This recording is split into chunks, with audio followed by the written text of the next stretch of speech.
You ever look back and think, why did no one tell me this sooner?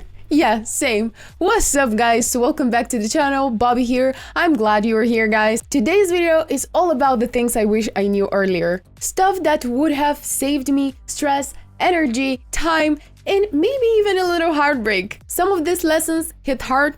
Some are small but life-changing. So no more talking, let's get straight into it. So guys, first things first, the first thing that I understood maybe 3 months into playing Raid, this is empowering your champions, all right? And this is so important because it gives you stat boost. And how can I miss this? Like, some of you may ask, Bobby, how did you miss this? But honestly, the thing is, I've never looked carefully beneath that point, beneath the faction guardians, because I was thinking, nah, this is for late game players, so what could I possibly do here? So I neglected it for so long now. And do you know when I realized that? So basically, I was here in the arena, you know, just battling on other teams, ranking myself up to golden, and at some point, I'm seeing a champion who is +1. Yeah, I'm seeing that +1. You know how it looks like? It looks like this, all right? Cornelia has it. And I'm seeing it, and I'm looking at it, and I'm like, wait a minute. What is this? What is this +1, bro? I needed to know, and thank God it's my clan buddies to actually lighten me up with this knowledge that this +1 is coming from empowering your champions. I had absolutely no idea, man. I swear. I don't know how, but I just missed it. Stop what you're doing right now and click on my link in the description to get the free Karato as well as 3 more free epic champs as you level up. Let me show you how. Log out of Plarium Play on PC and uninstall. Click the link in the description and register with a brand new email. Launch Raid and complete the tutorial. Go to your inbox and claim your first champ.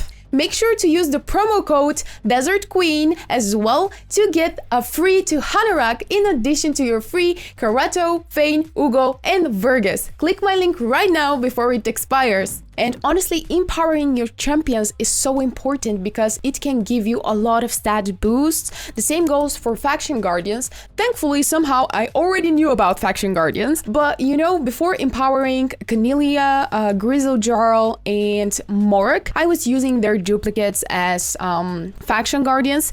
But after I learned about empowering your champs, I just empowered them, and I think that was the better decision because it actually boosted their stats a lot. And now, moving on to the second thing. And guys, this is actually one of the most important things in the raid. This is honestly life-changing, and I feel it's so... My cats were literally screaming and beating each other up right now, so I had to go and check out if everything is okay because the noises, man, it sounded like they were killing each other, so I got distracted for a little bit. Sorry guys for this, but I just had to check out. But now I'm back and we were up to the second point, guys. So my second point, I feel like it's gonna be very useful and helpful, especially to early game players. This one thing I wish I knew earlier is about how to properly farm food champs. So in the beginning, as probably every other person out there when they're starting a new game, you know, I was just like, you know, it doesn't matter who I'm ranking. I'm gonna give you an example, guys, of what I was doing. So basically, I was putting 1 3-star champion, 1 2-star, and let's say 1 1-star champ.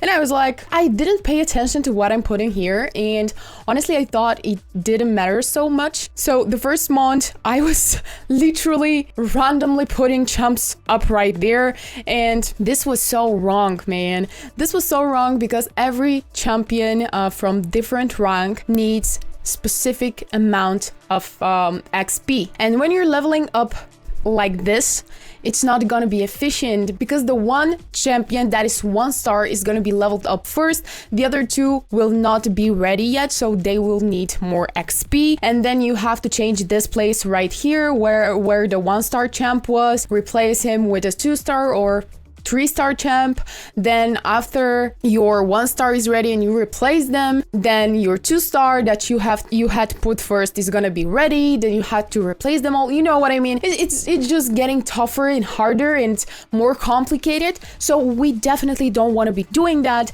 So how to properly farm your food champs? So the most efficient ways, let's say you're starting with 2-star champs, so the most efficient ways is to always use a champ that can solo campaign 12-3, always farm 12-3 for food champs. It's gonna give you most XP and most silver, so it's gonna give you shields that you can sell for a lot of money. Definitely start with a champ that can solo the whole thing, then put on these 3 places, put your 2-star champs, let's say. Then one thing that is very, very important is that you have activated HP badge. Was it a badge? I think so. Yeah, HP boost. Sorry, it's not a badge, but HP boost should be enabled because it's gonna give you additional HP. And another thing that I like to do, it's not, of course, it's not mandatory, but this is how I'm doing things and it had really, really helped me. I'm always enabling super rates.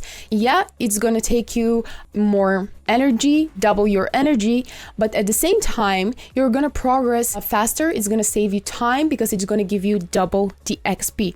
So this is how I farm for food, and I'm telling you, since I started doing all these 3 things, the process had become much faster and much more pleasant. It just saves time, saves lives, you know.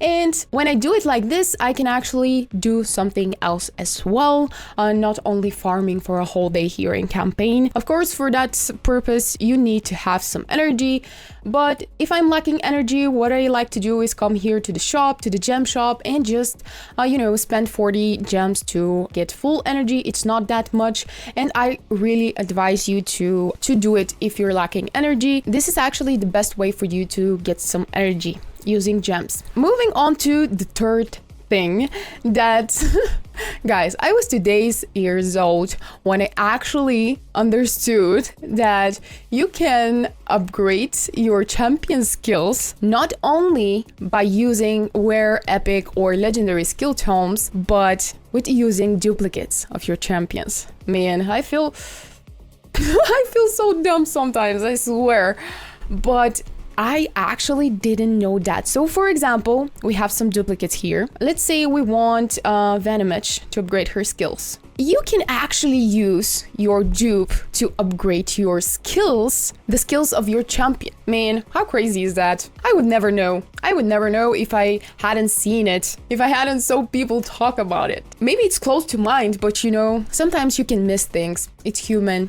All right, right now I cannot use her because she's used as faction guardians. So yeah, this is one of the things I somehow missed. And I think maybe other people have missed this too. Like, I don't know. You tell me in the comment section down below. All right, guys, moving on to the fort. Moving on to the fourth thing that I wish I knew earlier. And this is related to the good old forge. So basically, you come here, you unlock the forge, you see that you can craft so cool items, bro. You can get cool artifacts from here. It's a great source of getting good artifacts. Forge is my best friend, man. Honestly, the most cool artifacts.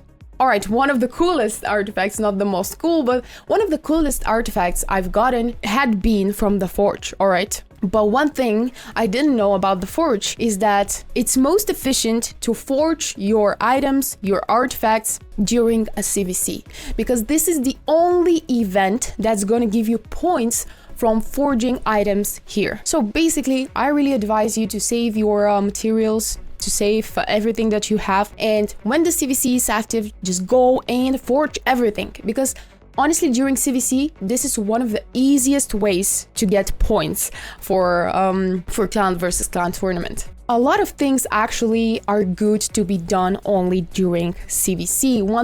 Another thing that I can give you as an example is using glyphs Also, ascending your champs. Also, using the Great Hall, it's gonna give you additional points if you use the Great Hall. And this leads me to my next point here.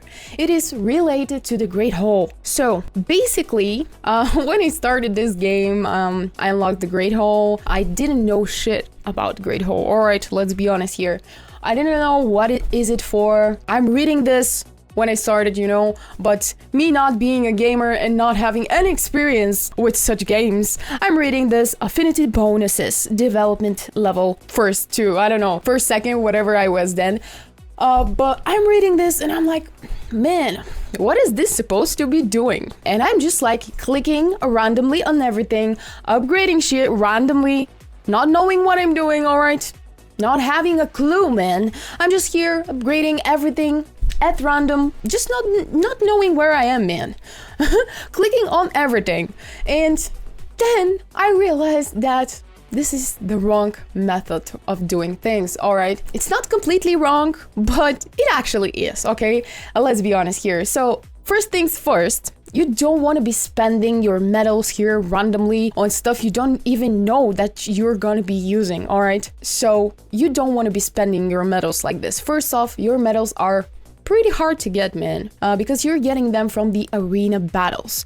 And I don't know about you, but I'm playing on the average, I don't know, 10, 20 battles in a day, depending on what my opponents are. When I was a lower tier, I was playing more than this, but now when I'm in golden, I'm having tougher opponents to beat, and I'm playing on the average 10 battles a day, and those are 10 medals. All right, do you realize how small amount is that? Because honestly, let's click here. So let's say if I want to upgrade this to level 4, it's gonna cost you 200 gold bars, medals, sorry. And that's a lot. So we don't want to be spending our medals randomly here. What we don't want to be doing definitely is just spending our medals here on the attack, because let's be honest, not many champions out there needs attack, all right? Great Hall is going to give you stats bonuses. And we don't want to be upgrading attack because it's not used from a lot of champions out there. Probably most champions are going to need crit damage. So we can say that crit damage is also important, HP as well. But the most important thing that you should be focusing on from the early game, this is accuracy. Because the majority of champions out there needs accuracy. Basically, almost everybody needs accuracy. So accuracy is the thing you want to be focused here in the Great Hall. What I personally was doing, I was developing these three right here, so Magic, Spirit, and Force. And I decided to go and fully upgrade the Magic first, and then I'm gonna focus on the rest. But as you might notice, this is not easy. I'm here on level 5. I'm currently stuck there. Oh, I can actually upgrade it to level 6 right now, but I'm gonna save that for CVC. So you're gonna need a lot of medals here. Yeah, so be careful just how you're spending your medals, and I really advise you to focus on accuracy first. Magic, if you want, you can fully develop it to level 10 and then focus on the rest, or you can go and level up your Spirit and Force up to level 5 and then decide which one you would level up to 10. But yeah, this is one thing that I really wish I knew earlier. Now, moving on to the next thing, guys, and this is actually a little bit funny, man. Jokes on me. All right, this is related to the Cursed City. So basically, I recently unlocked Cursed City. As you can see here, I'm level 52. So that was a couple of days ago. And I didn't know anything about Cursed City, honestly. Almost anything. I didn't know what I was doing. Basically nothing, all right? And one of the things I didn't notice, so imagine this. I'm recording video about Cursed City. I'm just sitting there playing, clicking here on the first room or first floor, whatever it is called. It's stage, so neither. But anyway, I'm here clicking stage C1 and I'm like, I cannot do shit here, okay? I'm unable to complete that stage. And I'm like, all right, maybe my account is not ready for this this content yet. I guess when you're above level 50, the game is gonna give you harder modes, I don't know, harder stages to deal with. But it turns out that when the Cursed City is opened, it originally opens on hard difficulty. And I hadn't even realized that, okay? People in the comments had told me, thank you guys. I would never actually notice this. I don't know if this has happened only to me, but man, I just totally missed that part. And actually you have to come manually and click on normal to go to normal difficulty and actually be able to do something. Then I unlocked normal and I was like, okay, this is what I'm talking about. So I'm not too bad, actually. My account is not that trashy, okay? And I felt immediate comfort, okay? I felt good that my account is at okay place, not too bad. And now moving on to the next place, guys, because it's still related to the Cursed City. You can laugh at me like as much as you want, guys. It's allowed here, okay? So one thing I absolutely had no idea about, not that I didn't have idea about, I just wasn't looking at it. And my mind couldn't relate the points, okay? So I'm here on my first battle in Cursed City and I'm actually not even looking at them, but do you guys see those signs here? I did not. I didn't know. I had no idea that those are the conditions. I just thought those are some kind of random signs just put there, you know? And I absolutely had no idea that those are the conditions, man. So basically, those are the signs of the faction that is allowed to play on that certain stage. Oh my goodness, how can I not notice this? What I did is I came here to another stage and I saw that on some stages you have additional conditions, like sometimes there is a spirit here written. And I thought, okay, maybe only some of the rooms have conditions, but this is for the same reason. I wasn't paying attention to the signs here, man. I just saw one room that had some spirit here and I thought maybe some rooms don't have conditions. Oh my god, I feel so dumb sometimes. Maybe it's just me, guys. What can I say? And now, moving on to the final thing, guys, which I feel is probably the most important thing. And this is related to the stats. So let's talk a little bit about the stats, guys. So one thing I didn't know, troll me guys, please. One thing that I had no idea about, okay? This was that weapons, shields, and helmets actually have the same stat every single time. So weapons have flat attack stat, helmets have flat HP stat, and shields have flat defense stats. Okay, you're gonna say, yeah, this is kind of obvious, Bobby.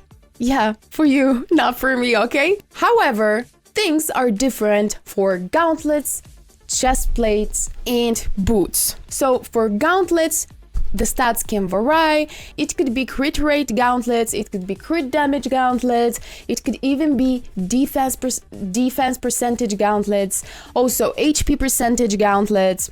The same goes for the chest plates, but for the boots, they can also vary. Now, let's talk about the stats that we need to focus on these specific 3 items. So first of all, unfortunately, this is not a good example, but what we should be focusing early, mid, late, whatever stage of the game you are, is definitely speed boots. We are looking for speed boots on every single champion. I'm saying that having open defense boots on the screen, okay, but hear me out. I'm not gonna make excuses here, but those were the most suitable boots for Alice at that point, so that's why I have left them. But anyway, what we should be focusing here when it comes to the boots is speed. Speed boots are king. There are some exceptions, like always with everything, but speed boots are perfect, okay? Regarding the gauntlets, one of the most important stats for gauntlets is critical rate gauntlets. Crit rate gauntlets are essential for almost every attack champion that is doing damage and hitting hard. It's gonna help you a lot and it's gonna give you additional crit rate, man. On every damage dealer, you basically need around 100 crit rate. So crit rate gauntlets can never be a mistake. There are again some exceptions where you would need defense percentage gauntlets or HP percentage gauntlets. It really depends on what champion you are equipping them, but crit rate gauntlets are the best. Crit rate percentage, let's be specific here. Regarding the chest plates, it's the same. Basically, it's the same. It really depends what champion you're equipping. So basically for attack champion, you're gonna be needing attack percentage chest plate. For HP champion, HP percentage. It really varies from champion to champion. So just be sure that you have percentage on the gauntlets and on the chest plates. Flat stat is okay. It really depends what number it's giving you, but what you really want to be doing is just look for percentage on gauntlets and chest plate. It's very, very important. And I'm telling you this because I absolutely had no idea when it comes to equipping my champions. I had no idea what's important. Man, I didn't even know that that the weapon, helmet, and shields always have the same stats. What are we talking about? What are we even talking about? Okay, so yeah, these are just a few things that I really wish I knew earlier, and I really wish someone had told me. But hey, better late than never, right? If you have your own why nobody warned me moments, I would be very happy if you drop them in the comment section down below. I'd love to hear what you have learned along the way. As always, thank you so much for hanging out with me. If you found this video helpful, make sure you like or share with someone who needs to hear this too. Until next time, guys, take care, keep growing, and don't be too hard on your past self. You were doing the best you could.